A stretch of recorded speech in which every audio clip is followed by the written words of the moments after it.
Қытайда той-томалақ ұйымдастырушылардың қолы жүре бастады. Пандемия кезінде басымен қайғы болып кеткен жұрт енді ес жинай бастаған. Жалпы бұл елде жастар неке қию рәсімін мейрам күндері өткізуді жоспарлайды. Ол үшін бір жыл бұрын кезекке тұрады.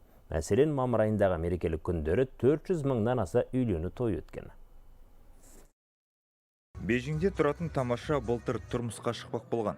Алайда пандемияның кесірінен жоспар өзгерді. 2020 жылы 5 айда той болады деп жоспарлағанбыз. Оған індет жағдайынан биылғы 5 айға өзгерттік.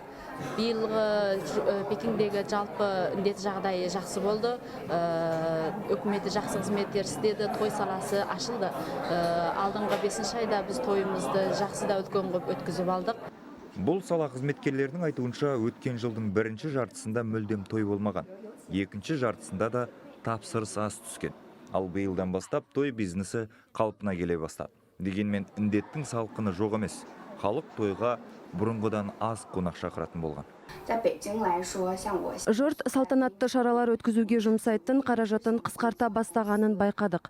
Жалпы агенттігімізге той ұйымдастыру қызметі 40 мыңнан 100 мың юанға дейін тұрады. Оған бөлмені әшекейлеу мен жарықтандыру, фото мен бейне түсіру, визажист пен жүргізушілердің қызметі кіреді. Сонымен қатар жас жұбайлар сапаға көбірек көңіл бөле бастады. Тойының өзгелердікінен ерекше болғанын қалайды.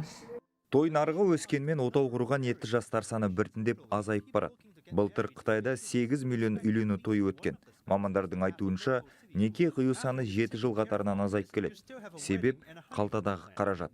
Күйеу жігіттің қалада пәтері болғаны маңызды. Одан бөлек той жасап, жүзік сатып алып, қалыңдығының ата-анасына қалың мал төлеуі тиіс. Оның мөлшері де сай болуы керек. Мысалы 288 мың юань. Қытай тілінде 8 саны байлық сөзімен үндес. Ал бұл 45 мың доллармен шамалас. Ғани Мұқашұлы, Ботагөз Сырғабаева, Хабар 24, Қытай.